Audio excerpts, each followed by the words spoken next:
Sir 12 సంవత్సరాల మోదీ పాలనలో Bharat global military పవర్‌గా అవతరించింది అని అనుకుంటున్నారా?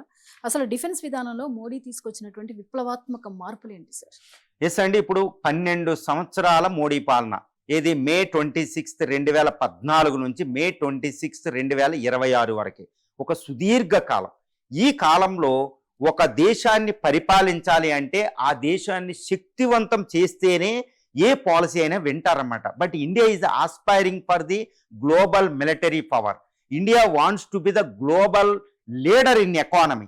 గ్లోబల్ పవర్ అవ్వాలనుకుంటుంది. అదే వికసిత్ భారత్ అమృతకాల లక్ష్యాలు. ఇప్పుడు మోడీ చెప్పేశారు, నేను డెవలప్డ్ కంట్రీగా ఇండియాని మార్చేస్తా, I will transform the country అనుకుంటూ ఆయన మాట్లాడారు. మరి దానికి అనుకూలంగా ఉండాలి అంటే ఫారిన్ పాలసీ ఉన్న, ఇంటర్నల్ అయినా, ఎకనామిక్ పాలసీ అయినా, శత్రువులను అరికట్టాలన్నా, మిత్రులను ఆదుకోవాలన్నా కావాల్సింది ఏంటంటే డిఫెన్స్ పాలసీ. మనకు ఒక సామెత ఉంటుందన్నమాట, బలహీనుడు ఎప్పుడూ కూడా ఆదేశించలేడు. బలహీనుడు ఎప్పుడైనా శాంతి అన్నాడు అంటే అది శాంతి కాదు, బలహీనతగా చూస్తారు. మహాత్మా గాంధీ కూడా చెప్తారన్నమాట, ధైర్యం ఉంటేనే అహింసను ఫాలో అవ్వాలని. నేను శక్తివంతం, మానసికంగా శక్తివంతం కాబట్టి అహింసను ఫాలో అవుతున్నా. హింస కంటే ఆయుధ శక్తి కంటే స్ట్రాంగ్ అంటారన్నమాట. అందువల్ల అంత శక్తివంతంగా ఉన్న దేశమే ప్రపంచాన్ని ఏలగలిగిద్ది. మనం అహింస అంటే ఎవడైనా వింటాడనమాట. దానికి ఇంపార్టెంట్ అంటేనే భయంకరమైన ఒక సైనిక శక్తి ఉండాలన్నమాట. శత్రువు కన్నెత్తి చూడలేని సైనిక శక్తి ఉండాలి.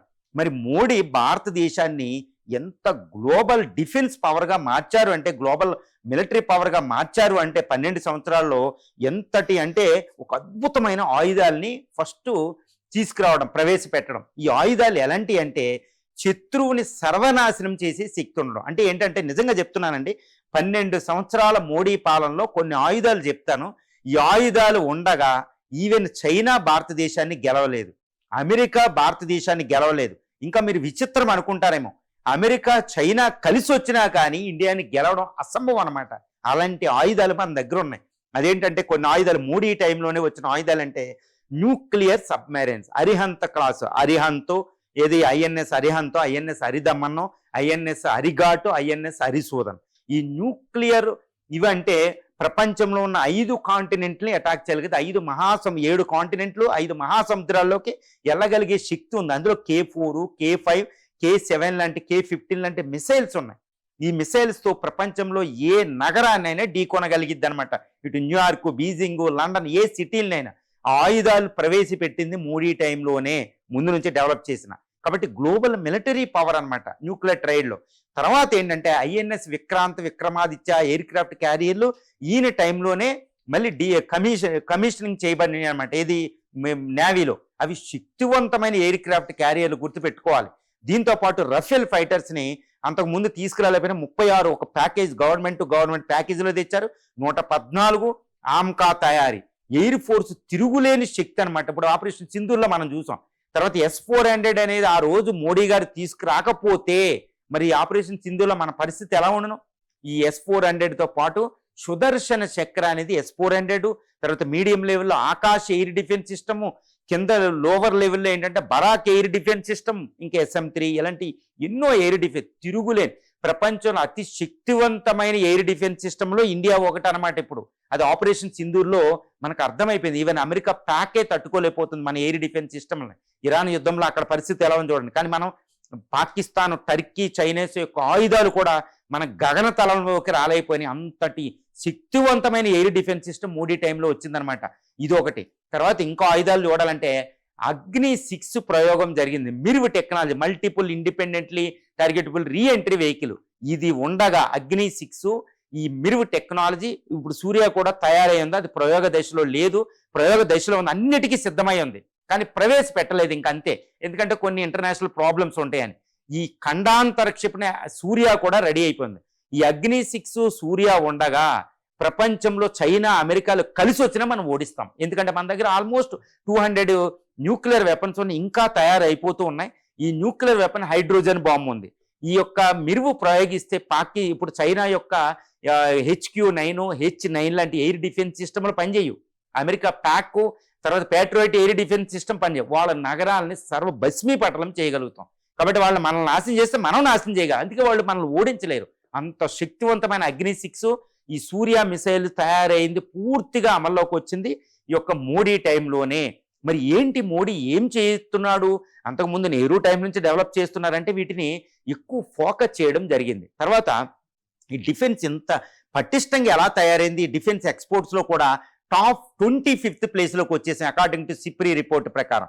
తర్వాత ఇంకోటి అసలు ఏం చేశారు మోడీ అంటే ఒకటి గుర్తుపెట్టుకోవాలి. మోడీ రాగానే ఆయన చేసింది ఏంటంటే ఆత్మ నిర్భర్ భారత్, సెల్ఫ్ రిలయన్స్ అనేది డిఫెన్స్ పాలసీకి అప్లై చేశారు. అంతకు ముందు లేదు ఇది. కాబట్టి మనం ఏదైనప్పుడు అందరూ అనుకుంటారు, అరే ఇప్పటికీ రఫేల్ ఇంపోర్ట్ చేసుకుంటున్నాం, 114 విమానాలు కొనుక్కుంటున్నాం, ప్రపంచంలో అతిపెద్ద కాంట్రాక్టు, అక్కడి నుంచి కొనుక్కోవడం ఏంటి అంటారు. కానీ ఒకటి వినాలండి, ఏది $25 బిలియన్ ఆల్మోస్ట్ 250 బిలియన్ డాలర్ల దాకా పెట్టి రఫేల్ కొంటున్నాం అంటారు. కానీ ఒక్కటి గుర్తుపెట్టుకోవాలి, రఫేల్ మనం కొనుక్కుంటున్నాం, దాని టెక్నాలజీ అడుగుతున్నాం, దాని సోర్స్ కోడ్ అడుగుతున్నాం, దానిలో ఇండియన్ వెపన్స్ ప్యాకేజ్ అడుగుతున్నాం.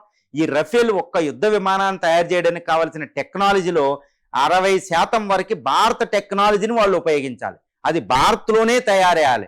అది ఈ విధంగా చూడండి, ఇండిజినియస్ కంటెంట్ ఎంత ఉంటే అంత అనమాట. అంటే ఏంటి, యుద్ధ విమానాన్ని కొనుక్కుంటున్నాం కానీ దాంట్లో తయారీలు అన్నీ కూడా 50% వరకు మనం ఉపయోగించాలి, టెక్నాలజీ ఇవ్వాలి. ఈ విధంగా చూడండి, కొనుక్కోవడమే కానీ ఫ్యూచర్లో టెక్నాలజీ అంతా మంది. ఈ విధంగా ఒక డిఫెన్స్ పాలసీని, ప్రొక్యూర్మెంట్ పాలసీని ఒక కొత్తగా ప్రవేశపెట్టారు ఆయన. లేకపోతే మేము కొనం పక్క దేశాలతో కొనుక్కుంటాం, ఇలా బేరం ఆడే స్థితి. అందుకనే ఇజ్రాయెల్ ట్రెడిషనల్గా మనం కొనే రష్యా, ఇజ్రాయెలే కాదండి, అమెరికా నుంచి కొంటున్నాం, బ్రిటన్ నుంచి కొంటున్నాం, ఫ్రాన్స్ నుంచి, ఇటలీ నుంచి, జపాన్ నుంచి, ఇవన్నీ మార్చేసాం. కొనుక్కునేవాడికే అమ్మేవాడు లోకు అనమాట ఇప్పుడు ప్రపంచ మార్కెట్లో. దాన్ని మనం శక్తివంతంగా ఆడి ఇండిజినియస్ డిఫెన్స్ ప్రొక్యూర్మెంట్ పాలసీ తయారు చేశారు. అదే ఆత్మ నిర్భర్ భారత్, తిరుగులేని శక్తిగా భారతదేశాన్ని మార్చేసింది అనమాట. తర్వాత బ్రహ్మోస్ అనే దాన్ని ఎక్స్టెండెడ్ రేంజ్లోకి తీసుకెళ్లారు. హెవిట్జర్ గన్స్, AK-203 రైఫిల్స్, కొత్త రైఫిల్స్ ఆర్మీలోకి వచ్చేసినాయి. తర్వాత దీంతో పాటు ఏంటంటే ఆకాశు, నాగు, త్రిశూల్ అంటే ఈ మొత్తాన్ని రాకెట్ ఫోర్సు, తర్వాత ఒక డ్రోన్ ఫోర్సు, ప్రహార్ని, స్పెషల్ ఫోర్సెస్ని, మన్మోహన్ టైంలో పెట్టిన 1 lakh మౌంటైనరింగ్ ఫోర్సెస్ని పూర్తిగా ఆయన అమల్లోకి తీసుకొచ్చాడు. ఇప్పుడు హిమాలయన్ యుద్ధంలో ఇప్పుడు పాకిస్తాన్, చైనా కలిసి వచ్చినా మనం ఓడించలేమన్నమాట. అంత శక్తివంతంగా డిఫెన్స్ పాలసీని ఇటు ఆర్మీ, నేవీ, ఎయిర్ ఫోర్స్ని తయారు చేయడం, శక్తివంతంగా వీటిని మార్చేయడం, అజిత్ దోవాల్ వీటిని సహకారంతో ఒక తిరుగులేని అసాట్ అనేది యాంటీ శాటిలైట్ మిసైల్స్ని కూడా ఇండియా ప్రయోగించి చూపించింది. ఇప్పుడు కాలి లేజర్ వెపన్స్ అనేవి తయారు చేసి చూపించింది. ఇంతటి అంటే కొన్ని బయటకు కూడా తెలియదు అనమాట. అంత శక్తివంతంగా భారతదేశాన్ని మిలిటరీగా ఇప్పుడు మోడీ డిఫెన్స్ పాలసీ మార్చేసింది అనమాట. డిఫెన్స్ ఎక్స్పర్ట్స్గా నేను చెప్తున్న కొన్ని విషయాల్లో ఒక తిరుగులేని గ్లోబల్ పవర్ ప్రకారం కూడా మనం 4th ప్లేస్లో ఉన్నాం. ఎయిర్ ఫోర్స్లో అమెరికా, రష్యా తర్వాత 3వ స్థానం చైనాని అధిగమించాం మనం ఎయిర్ ఫోర్స్లో. మనం గుర్తుపెట్టుకోవాలి, ఎయిర్ ఫోర్స్ ర్యాంకింగ్లో. నేవీలో 4th లార్జెస్ట్ నేవీ, ఆర్మీలో 4th లార్జెస్ట్, న్యూక్లియర్ పవర్, శక్తి కూడా భారతదేశాన్ని ఢీకొనలేదు. భారతదేశాన్ని ఢీకొని ఏ నేషన్ కూడా నిలబడలేదు. ఇది భారతదేశ సాంస్కృతిక చరిత్రలోనే భారతదేశం డిఫెన్స్ పరంగా చాలా స్ట్రాంగ్గా ఉందన్నమాట. ఒకప్పుడు ఉండేది అలాగా, చాలా యుగాలు, అశోకుడు, మౌర్య చంద్రగుప్త టైంలో. అలాగే ఇప్పుడు భారతదేశం ఉంది. ఒక శక్తివంతంగా ఉన్నాం కాబట్టి ఎకనామికల్గా శక్తివంతంగా తయారవుతున్నాం. డిఫెన్స్లో స్ట్రాంగ్గా లేకపోతే ఫారిన్ పాలసీలో మన మాట వినరు, డిఫెన్స్లో స్ట్రాంగ్గా లేకపోతే ఎకనామికల్గా మన మాటలు ఎవరు వినరు, ట్రేడ్ పరంగా వినరు. కాబట్టి శక్తివంతం ఉంటేనే కాదని ఇప్పుడు మోడీ ఒక అద్భుతమైన దూరదృష్టి, అంత హైలీ ఇంటలెక్చువల్ డిఫెన్స్ పాలసీ ఈరోజు ఇండియాలో నడుస్తుంది. యాజ్ ఎ డిఫెన్స్ ఎక్స్పర్ట్స్గా ఐ అప్రిషియేట్ ది మోడీ అనమాట, మోడీ డిఫెన్స్ పాలసీని.